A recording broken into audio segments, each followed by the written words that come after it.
বন্ধুরা, আশা করি তোমরা সবাই খুব ভালো আছো আর ভালো আছো তোমাদের বাড়িতে পোষা শখের পাখিরা। আজকের ভিডিওতে আলোচনা করব তোমরা একটা সুস্থ ককাটেল পাখি কিভাবে চিনবে সেই বিষয় নিয়ে। তার জন্য কিন্তু পুরো ভিডিওটি তোমাদের শেষ পর্যন্ত দেখতে হবে, কোনো জায়গায় স্কিপ করে গেলে কিন্তু চলবে না।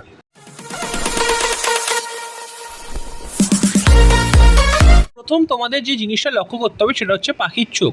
অনেক সময় দেখা যায় পাখির চোখ থেকে কিন্তু জল ঝরছে, তো সেই সমস্ত পাখি কিন্তু কখনোই আনতে পারবে না।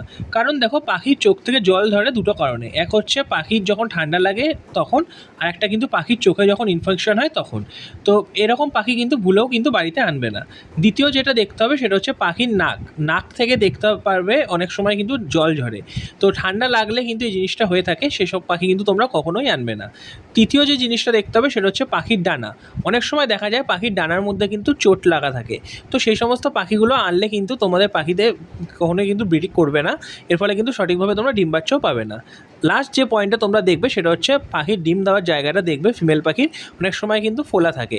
তো সেই সমস্ত পাখি কিন্তু কখনোই আনতে পারবে না, কারণ অনেক সময় কিন্তু চর্বি জমে গেলে এই জিনিসটা হয়। এর ফলে কিন্তু পাখি কিন্তু ডিম দেবে না।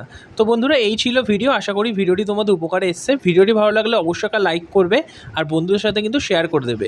আর চ্যানেলে প্রথমবার ভিজিট করলে চ্যানেলটি এখনই সাবস্ক্রাইব করে রাখবে এরকম ইনফরমেটিভ ভিডিও পাওয়ার জন্য। আর ভিডিওটি কেমন লাগলো তো অবশ্যই কিন্তু কমেন্ট করে জানাবে।